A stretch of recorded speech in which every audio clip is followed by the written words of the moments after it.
daughter of an addict. Well, I guess you can say I'm now sober addict, but it's been a long road to get there. When I was about 7, my dad and my mom split up because of drugs that my dad was hooked on, and ever since then I really haven't had a father figure in my life, and it's affected me in many different ways by just been growing up with my mom and my brother. I've never had the dad to come to all my soccer games or all my basketball games, all my softball games, like all my other friends do. I never really had the time to go talk to daddy. I was always mommy. If I ever tried to talk to my dad, I would get in trouble, or if I ever wanted to see my dad, I wasn't allowed to.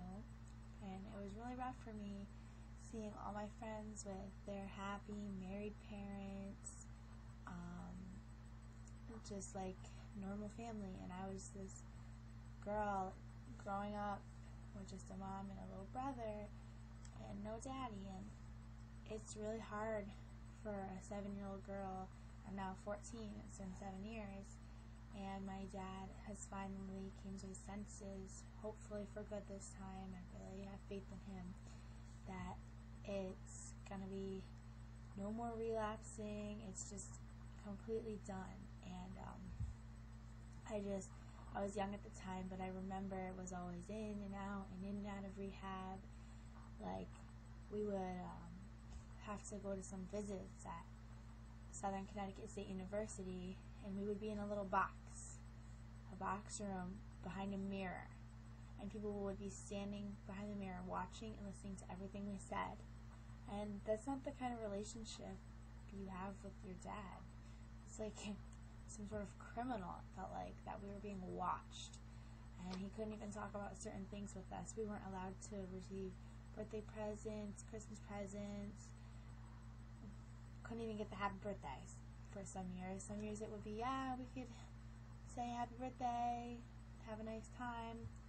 Other years, no contact. The longest time I didn't have contact with him was about 2 years, and I struggled.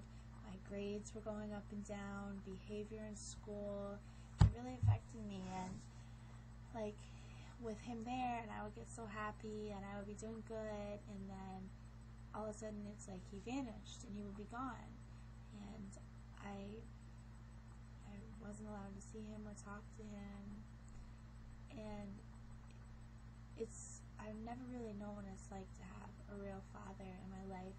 I know I see him, that's my dad, I love him, but I don't live with him, I don't see him every day. I talk to him as much as I can now because he's doing great and I'm so proud of him. I've never been more proud of him in my life, but it's still not the same as it could be. I have another little brother that's now almost 3, and I never see him.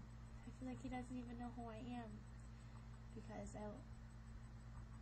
I lost that when my dad decided that drugs were more important than his family. But now I think he's came to realize that your family is the most important thing, and drugs are bad for you. First of all, they're illegal, and they cause problems.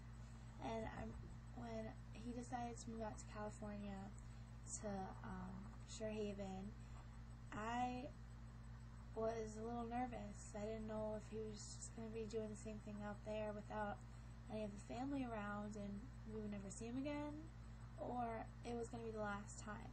And it has been the last time, and I'm so proud of him. I'm so happy, and I'm just really glad that I can say that my dad is sober, my dad is clean, my dad is done with everything, that we have no worries anymore, no worries.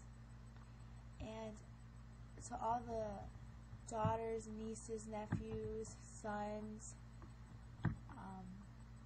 mothers and fathers of addicts, I think that if you're fed up with your family member relapsing after trying, going to rehab, they barely even get out of rehab and they're already relapsing.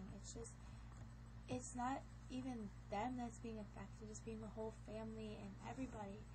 I just think that it was something that was really good for him.